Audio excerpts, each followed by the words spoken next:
pambato ng administrasyon na si dating Interior Secretary Mar Rojas ang sumalang sa happy hour ng News 5 Everywhere.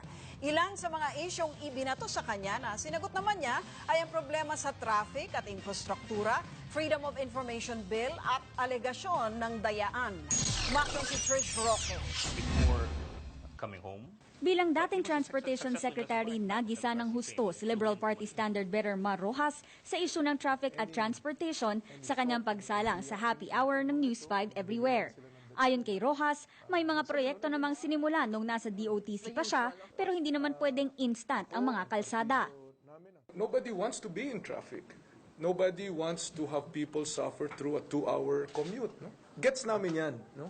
Pero ang mga solusyon ay hindi basta-basta. Ang bagong highway ay hindi nabibili mula sa supermarket. Paniwala ni Rojas, ang pagdami ng mga bus sa EDSA dahil sa privatization ang nagpabigat sa problema. Wala akong alam na ibang modernong syudad sa buong mundo na hindi iisa ang operator ng bus system. Bakit? Kasi kung iisa ang operator ng bus system, edi magkasunod yan.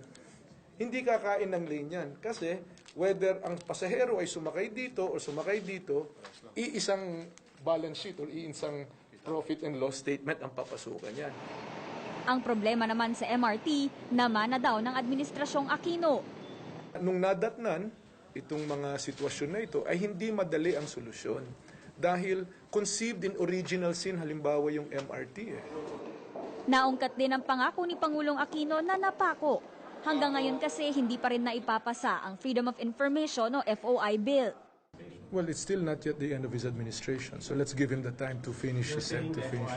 I am for FOI. If it's not passed in this Congress, I would continue to be in favor of it and support it.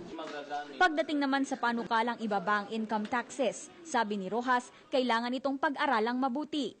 It is very easy for the peanut gallery to say, oh, do this, do that, do this, do that. It's so easy to play to the crowd. It's so easy to be populist and say, oh, in fact, let's put it at zero. That's not being responsible.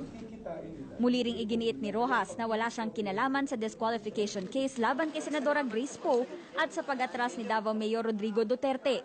Itinanggi rin ng presidential aspirant ang akusasyong may plano silang mandaya sa halalan. I think una tingnan natin sa pagkatao ni Pinoy, pagkatao ko.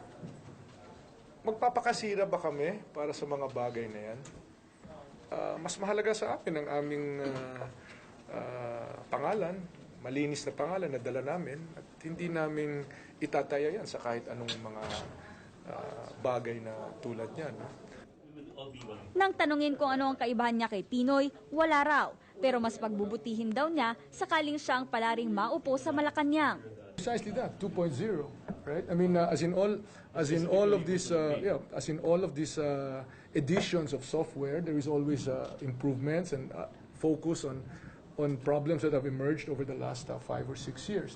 As I was saying earlier, the problems of 2010 will be different from the problems of 2016. Matatanda ang nagkaroon ng issue ang misis ni Rojas na si Corina sa CNN anchor na si Anderson Cooper noong bagyong Yolanda. Kaya bago matapos ang happy hour, umeksena ang foreign news correspondent na si Anderson. Pero hindi si Cooper ng CNN, kundi si Kupal ng kontrabando. Sir, good afternoon. Good afternoon.